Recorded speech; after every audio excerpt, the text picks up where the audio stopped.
Saludos cordiales, estimados estudiantes. Hoy nos toca abordar una nueva unidad.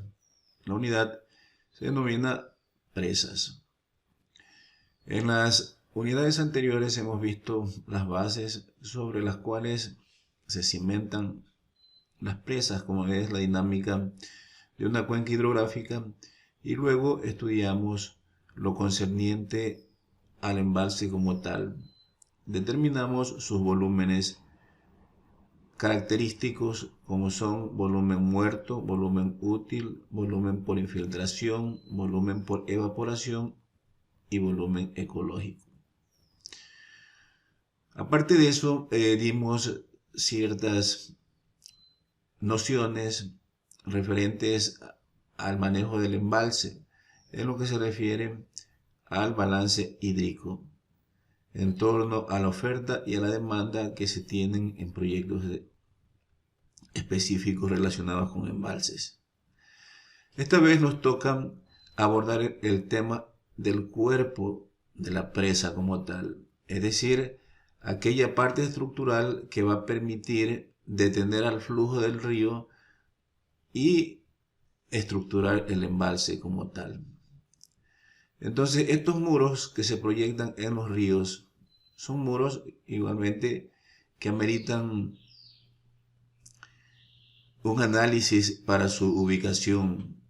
El determinar el sitio de cierre de presa obedece, como ya se había indicado en ocasiones anteriores, obedecen a situaciones ambientales, geológicas e hidrológicas que hay que tener muy en cuenta al momento de proyectar, con la finalidad de que el proyecto sea un éxito. De allí que se distinguen de estos cuerpos de presa de diferentes materiales, y dentro de la técnica resaltan dos tipos de materiales de manera global.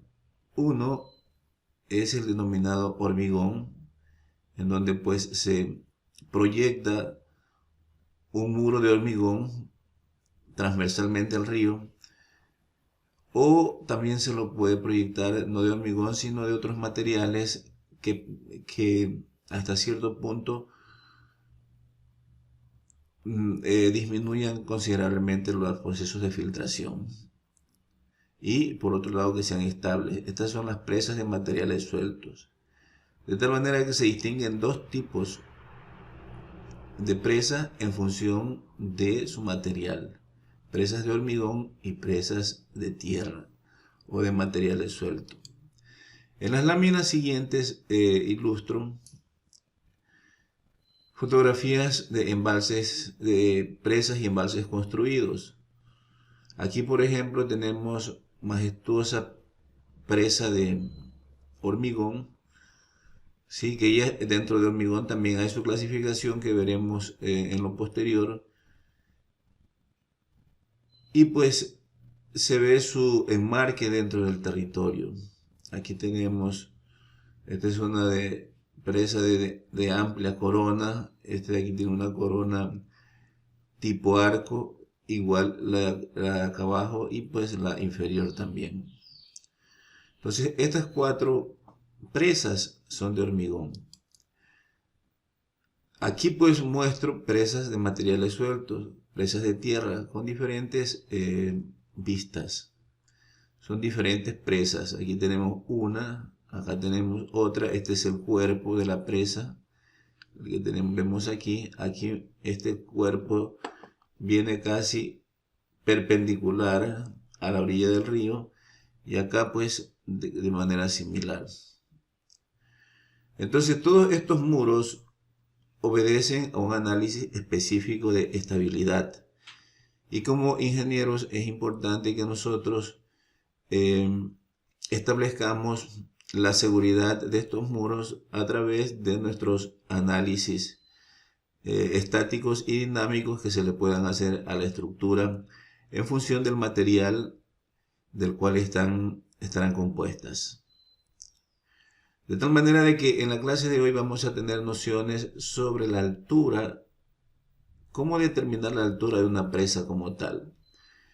En las clases anteriores vimos cómo determinar la altura del embalse. En este caso es de la presa como tal, es decir, el embalse y un poco más, que es lo que constituye lo que se llama el borde libre. Aquí pues ilustro las características principales de una presa de materiales sueltos, de tierra. Entonces acá arriba pues tenemos el nivel de aguas superiores, acá en la parte de abajo nivel de aguas inferiores. A esta parte de arriba, a este talud, se lo conoce con el nombre de espaldón superior y el de abajo espaldón inferior. Estos sitios aquí en donde se establecen descansos como una especie de aplanamientos se llaman bermas y pues ellas ayudan a mejorar la estabilidad.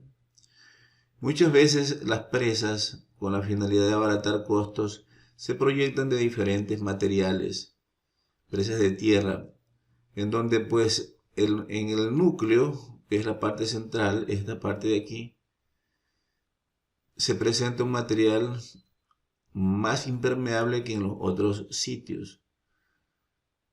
Se proyectan filtros específicos para reducir presión de poros y pues demás movimientos de tubificación que se puedan dar al interior del cuerpo de la presa. Y esta partecita que está aquí es la que se le adiciona al embalse. Entonces todo esto de aquí es el embalse.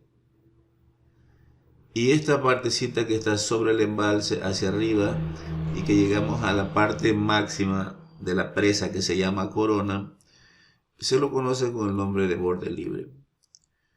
Y cómo determinar este borde libre también tiene su metodología que la vamos a ver en la clase del día de hoy. Y que va a ser el objeto de la tarea para esta semana en torno al proyecto de presa que estamos llevando a cabo. De manera global, la altura de una presa está constituida por tres alturas: la altura útil, la altura muerta y ese borde libre del cual hablamos. ¿Cómo determinamos esta altura útil? Esta altura útil se la determina con la ayuda de la curva de capacidad que ya se construyó. Se busca el volumen útil, arrancamos del volumen muerto, se lo ubica en la curva y se determina su altura correspondiente. Lo mismo sucede para el volumen útil, es decir, tanto el muerto como el útil. Y prácticamente estos vienen definidos por el volumen del embalse, estos dos primeros que están aquí. Entonces, conociendo la suma de estos dos, podemos determinar la altura del embalse hasta aquí. HU más HM, que es altura útil más altura muerta, nos da a nosotros la altura del embalse. Y para saber la altura de la presa, a eso hay que agregarle el borde libre. Que si ilustramos con un gráfico, tenemos el siguiente. Aquí tenemos a la presa. El nivel aguas arriba, nivel aguas abajo. Aquí tenemos la altura muerta, la altura útil que se determina con la curva de área capacidad y tenemos el borde libre.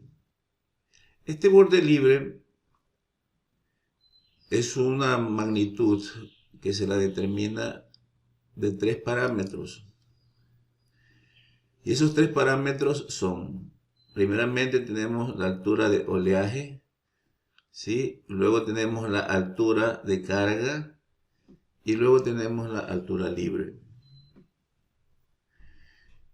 La altura de oleaje es una altura que obedece o está en función de la velocidad del viento que se tenga en el ambiente y de la longitud del fetch. Luego vamos a ver qué es esto del fetch.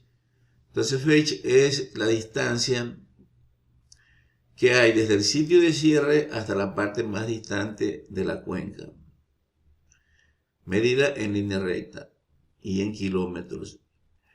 Ahora, la altura de carga, esta es una altura que se la obtiene con la ayuda de un estudio hidrológico y obedece a un periodo de retorno específico. El periodo de retorno específico para el cual se diseña el vertedero de la presa. Entonces, esta es una altura que en términos globales debe permitirse evacuarse a través del vertedero de excesos. Generalmente los vertederos de excesos tienen sección rectangular. Por lo tanto, si tienen sección rectangular, es factible que apliquemos la fórmula de Francis para poder determinar esta altura de descarga con la ayuda del caudal correspondiente a un periodo de retorno específico. Generalmente para presas, en términos medios, ese periodo de retorno está entre los 500 y 1000 años. Ahora hay la tendencia de escoger para estos casos periodos de retorno más seguros, equivalentes a 10.000 años. Con 10.000 años se está garantizando la seguridad de la presa en términos de desbordamientos. Y luego, finalmente tenemos la altura libre. La altura libre es un espacio de seguridad que se lo da con la finalidad de prever posibles asentamientos de la estructura y posibles agrietamientos de la corona como tal, debido a efectos térmicos. Este es un parámetro que como criterio general se lo toma siempre superior a medio metro cúbico, medio metro lineal, 0.5 metros de altura como mínimo. Si es factible dar mayor altura, entonces se podría hacer, pero no que sea inferior a medio metro. Entonces el tope es medio metro. Entonces, conociendo a estos tres parámetros, la altura de oleaje, la altura de carga y la altura libre, la sumamos y nos da a nosotros la altura libre, el borde libre de la presa como tal. Ahora, todos ustedes, dentro del marco de cumplimiento de la tarea, como ya había indicado inicialmente, deben calcular estos parámetros para la presa que estamos proyectando. Tanto la altura de oleaje como la altura de carga y la altura libre. Entonces, para la altura de oleaje tendrán que tomar los parámetros de conformidad con la estructura de la cuenca que tengan. Vamos a trabajar con caudales correspondientes a un periodo de retorno de 1000 años para el asunto del vertedero, y de borde libre y de altura libre vamos a tomar todos medio metro. Entonces, con estos datos pues debemos preparar ya prácticamente nuestro proyecto en torno a la altura total de la presa. Luego pues que tengamos esto, nos vamos a encargar de analizar la estabilidad. Entonces, con esto pues doy por terminado este pequeño tutorial y espero que lo apliquen dentro del cumplimiento de la tarea. Aquí pues cito pues la fórmula de cómo se calcula la altura de oleaje, en donde está en función de la velocidad del viento y de este parámetro Fetch que habíamos indicado, ¿sí? Que es la longitud que hay del cierre hasta la parte más distante de la cuenca. La altura de carga estamos determinándola allí con la fórmula de Francis, en donde ese caudal corresponde al periodo de retorno de los 10.000 años que he indicado. El valor de B es la longitud del vertedero, que esa longitud deben escogerla de tal forma de que esta HD no les salga superior a 4 metros. Todo esto es para facilidad de su manejo. Entonces, Si llegara el HD a salir mayor a 4 metros, lo que tienen que hacer es ampliar la longitud del vertedero hasta que pues este HD se mantenga entre los límites de los 4 metros. Y pues la altura libre, como habíamos quedado, no inferior a medio metro. Bueno, eso es todo por el momento y pues les deseo éxitos en estos cálculos.